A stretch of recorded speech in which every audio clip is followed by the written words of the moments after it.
Fog hung over the abandoned church of St. Ezekiel like dirty gauze covering a festering wound. We drew near, and the old doors swung open before us with a long groan, as if the church were taking a deep breath before drawing us inside. The air was thick and sweet, with the distinct taste of a copper coin under the tongue. There was an unnatural stillness inside, not just an absence of sound, but an active, ominous silence, as if the space itself were holding its breath. The murals on the walls, depicting twisted figures with spidery limbs, seemed to shift slightly in the gloom as we passed. The altar was topped by a strange crucifix, not Christ, but a child nailed upside down. The wooden figure had a mirror for a face, cracked from the inside. When I involuntarily glanced into it, I saw not my own reflection, but a face with eyelids sewn shut with thread, behind which loomed indefinite shadows, too tall to be human. The confessional exuded the smell of dried blood mixed with incense.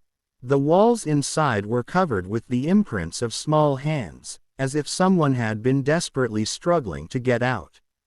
The priest's diary, which was there, opened to the last entry, where in clumsy handwriting was written, "They come after midnight. Tonight they left gifts on the altar. Lord, forgive me for tasting them."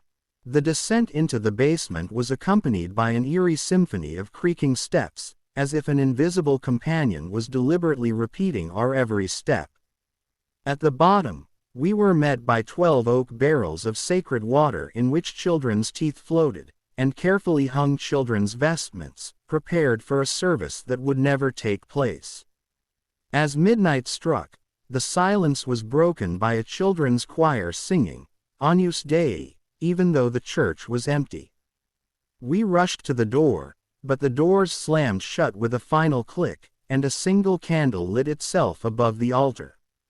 In the cracked mirror of the crucifix we saw them, too tall, too thin, their mouths sewn shut, standing just behind us.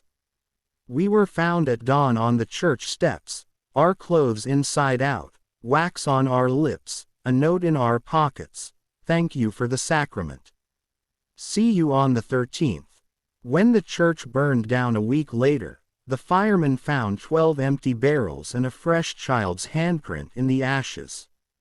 Now that it's the 13th again, I hear a whisper on the phone calling me to come back, and in the mirror behind me there's something moving, too tall, too thin, too close for me to run away.